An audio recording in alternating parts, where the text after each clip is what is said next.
Hi, I'm Paris Francis and I'm Head of Customer Value at Walk and Work, and we are partnering with the Black Cultural Archives to amplify the voices of Black marketers throughout history and for the future. And this has come about from months of trying to understand how we use our influence at Walk to influence the industry and understand where and why and the impact that Black marketers have on brand activism, on diversity, on branding, advertising, everything in between. And something that Walk are really committed to is making those changes in our industry and influencing from the inside and via our content. So that's something that I'm very passionate about, and the brand are completely behind, and hopefully it's something that we'll be able to carry on into the long future. So Jon Daniel was a graphic designer who hailed from Southwest London.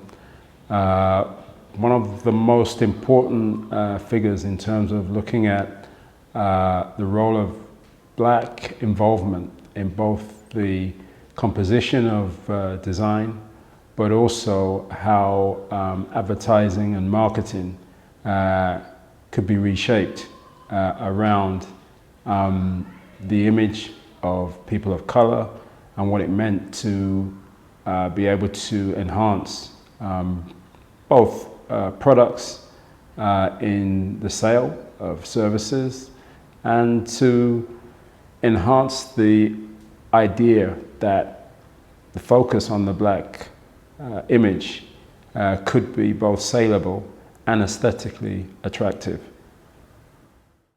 I think I was really lucky actually, because I always knew from a young age that I wanted to do something artistic. So, you know, I remember when I was at primary school, you know, I was always sort of drawing, and I was always conscious of the other kids in the class, you know, who could draw well. And I'd sort of be looking at their style and trying to figure out how they were able to do what they do. You know, there was this one classmate in particular, Richard Cunningham, who he just, at that young age, this is primary school age, you know, so this is about 7, 8 years old. You know, he had a way of drawing that was kind of quite linear, you know, and it's like I was always, you know, captivated by how this style that he had and how he could draw. So I'd spend time trying to kind of see if I could copy his style to make my drawings look better. But yeah, I mean, straight away, you know, from primary school, I had my heart in a way set on doing something artistic, even though I didn't know necessarily what that would be. Hi Kunle. We're here today at the BCA at 1 Windrush Square in Brixton. Yeah, it's great to be back here again. It's good, isn't it? And it's good particularly at this time to be inside in here. Looking at the history of marketing and design from a Black perspective. And we are here particularly to talk about our very good friend Jon Daniel, who sadly passed in 2017. Yes, indeed. One of my favourite subjects. Yeah, well, that's good. Mine too, actually. So I thought, well, let's have a little bit about you, first of all. I mean, you are a veteran creative producer. You're director of Voices for Change, which champions kind of the voluntary sector, but it's policy driven, community organisations, yeah.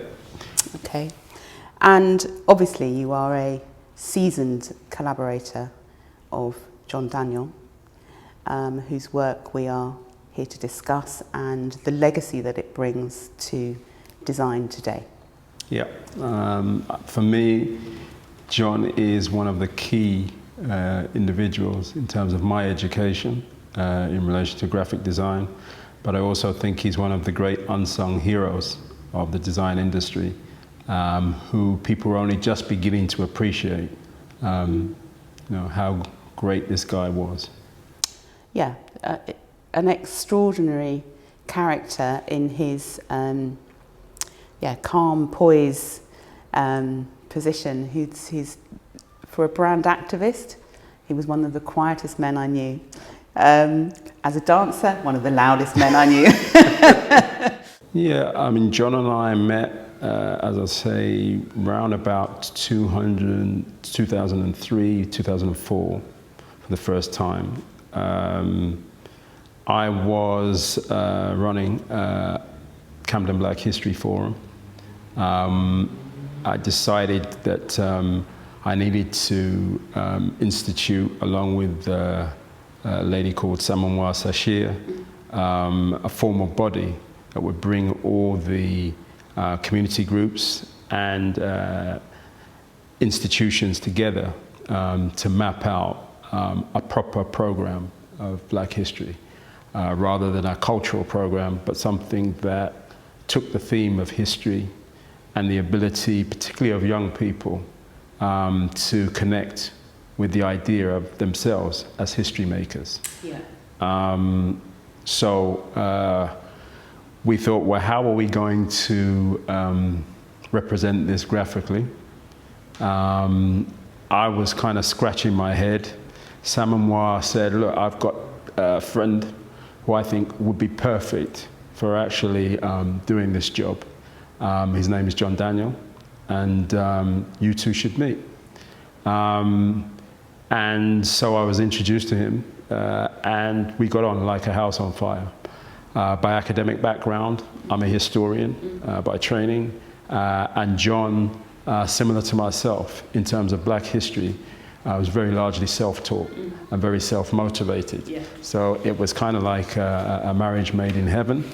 And the product of that work was this amazing take on the blue plaque symbol of English Heritage Trust, which not only was our first project, but it went on to win a major Race in the Media award of the BBC. Jon immediately kind of, for me, was I could see he was an exceptional designer and creative force.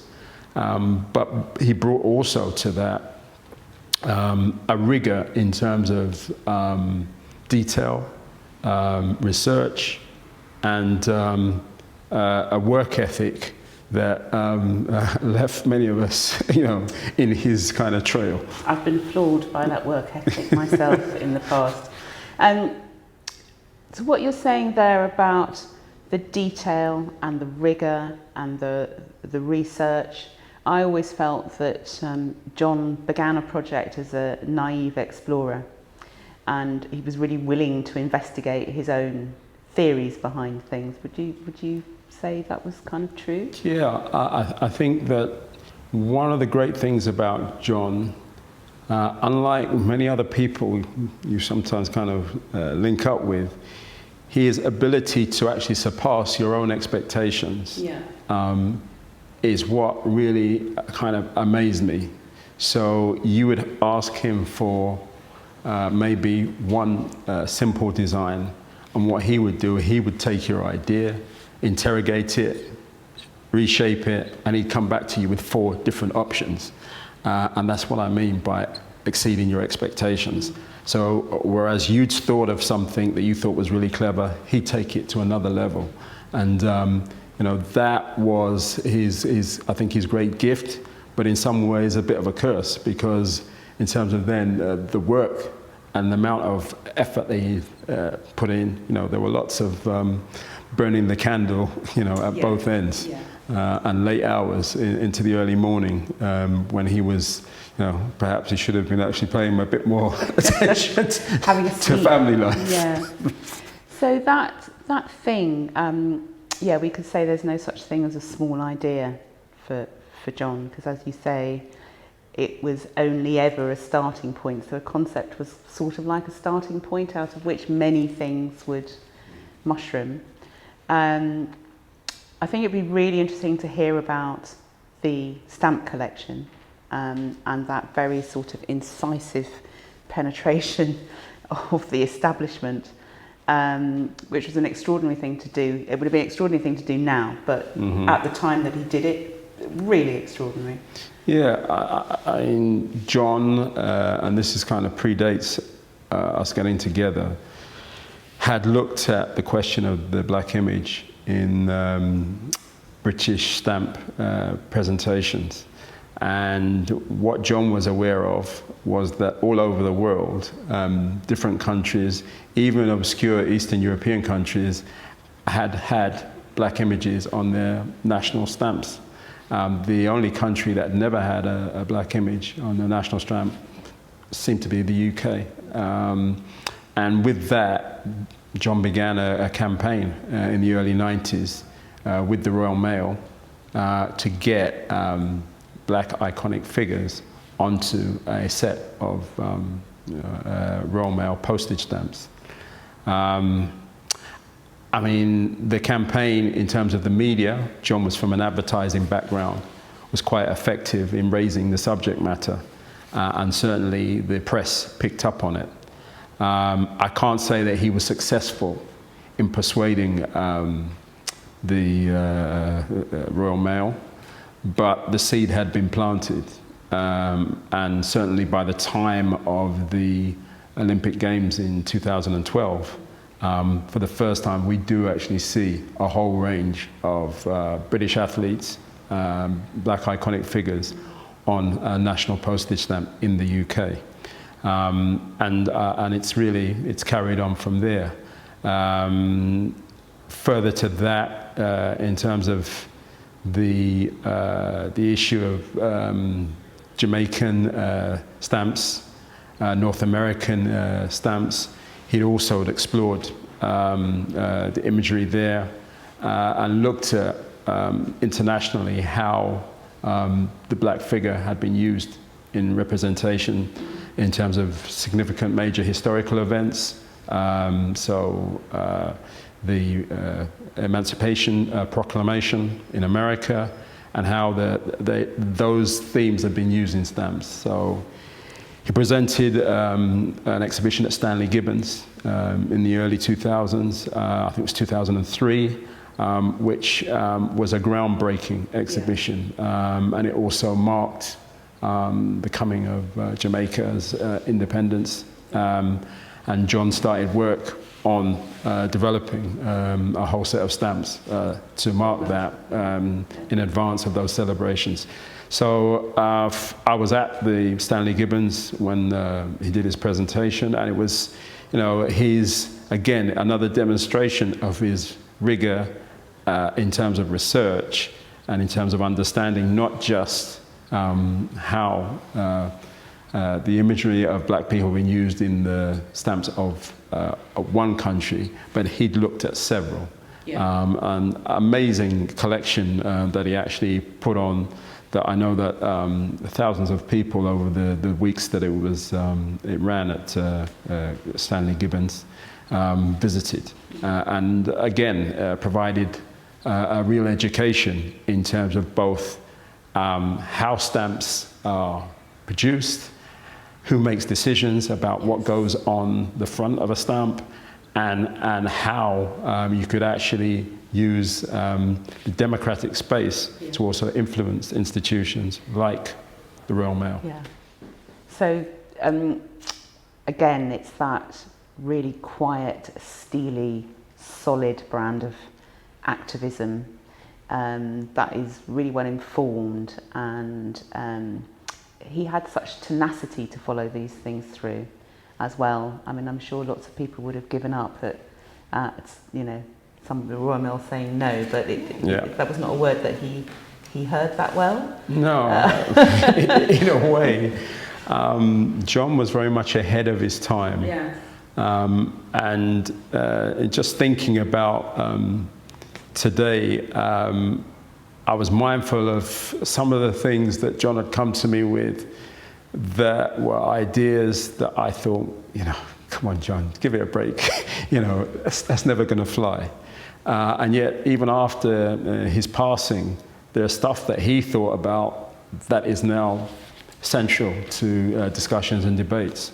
So another example of that, apart from stamps, is statues. Yes. You know, and looking through my communications with him, you know, Jon had an idea in 2010 to look at how you use statue plinths to celebrate Black history, and talked about actually putting up a whole range of temporary statues across London and other cities.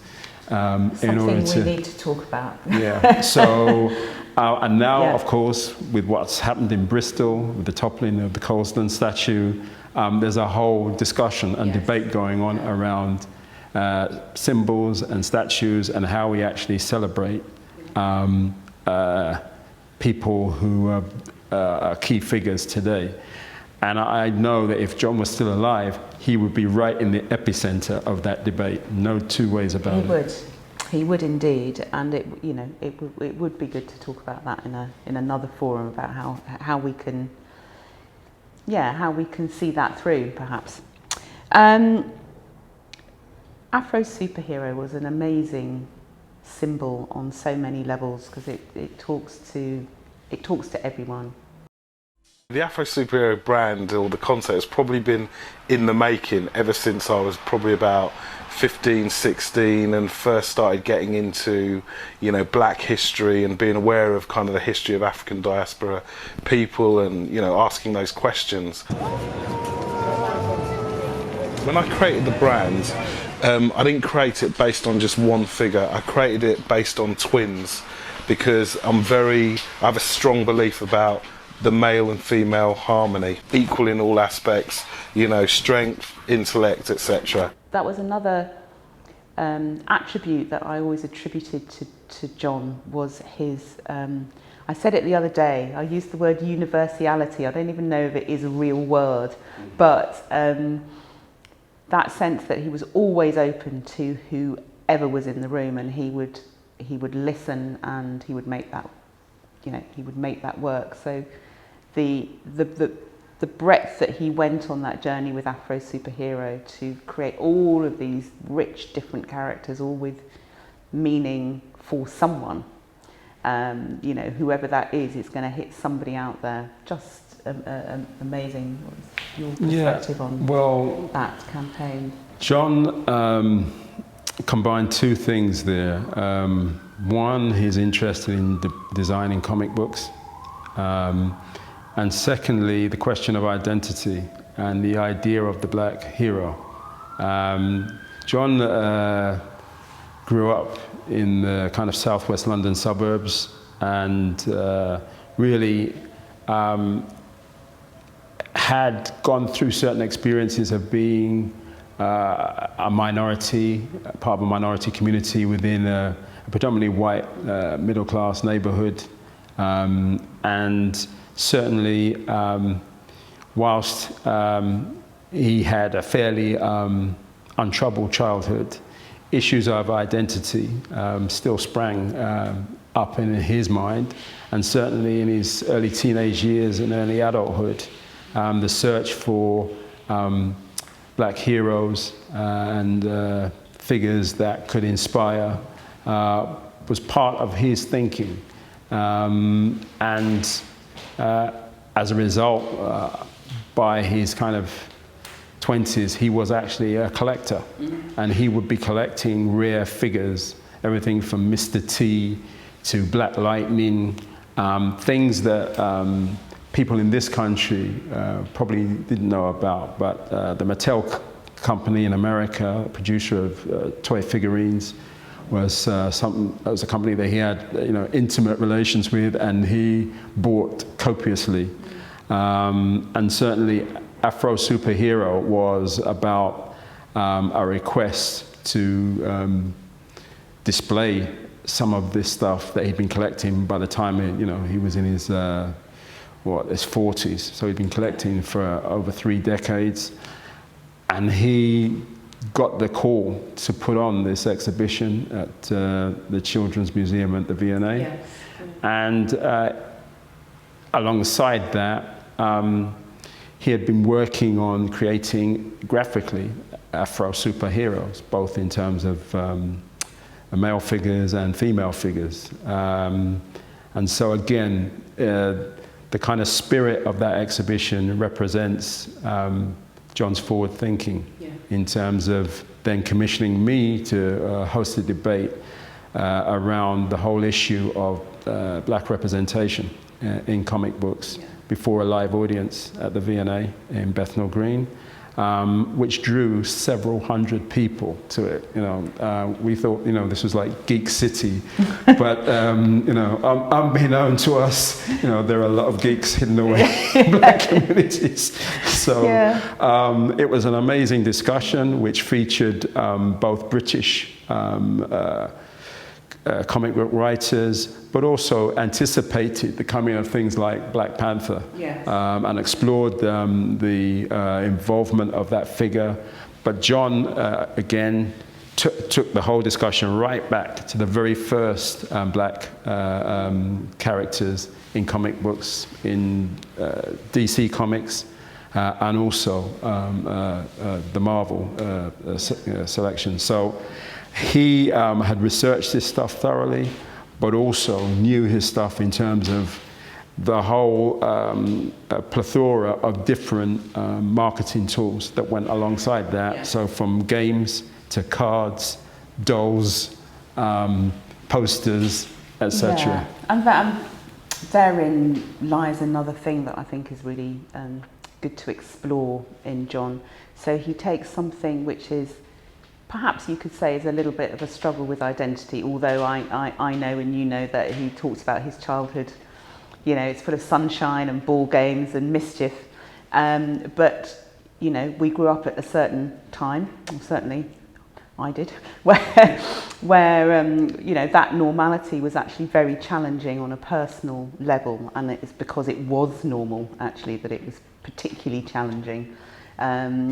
And it was just meant to be all okay. So it's a kind of very different feel, I think, to today.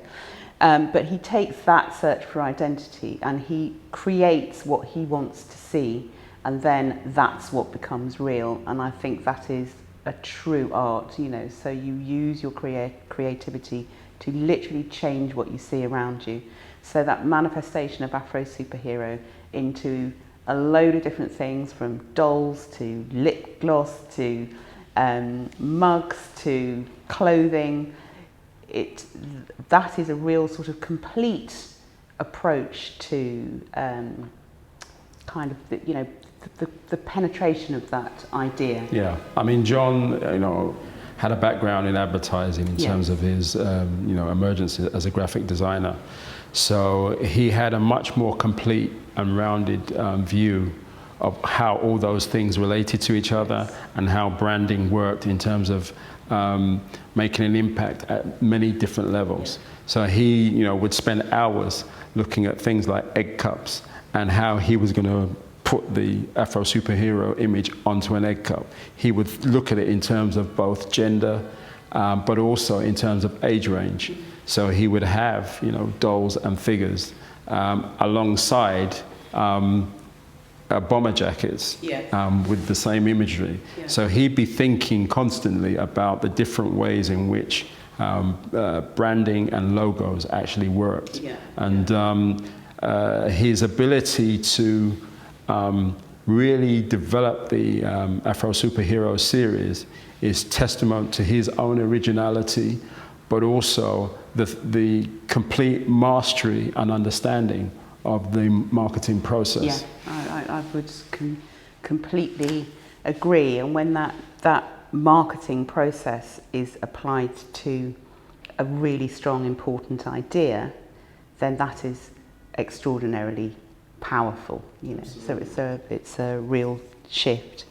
So I've written here that about Jon's, what I see as Jon's mission really, which was to infuse creativity globally with the black perspective.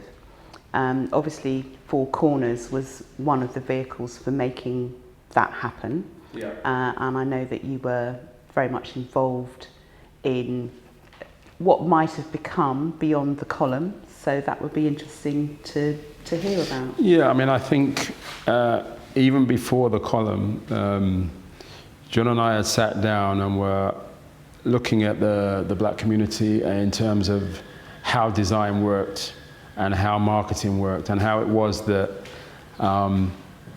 whenever a project was developed, the last thing that people thought about was design. Yeah. You know, and how it was important that we needed to change that and to get people to think about it as part of the complete package of whatever the service or product was. But more to the point, we needed to also get an understanding and draw on examples of how things were changing from the four corners of the world. So in terms of Asia, in terms of Africa, in terms of Europe, and also Southeast Asia. So originally it was actually called Geographica.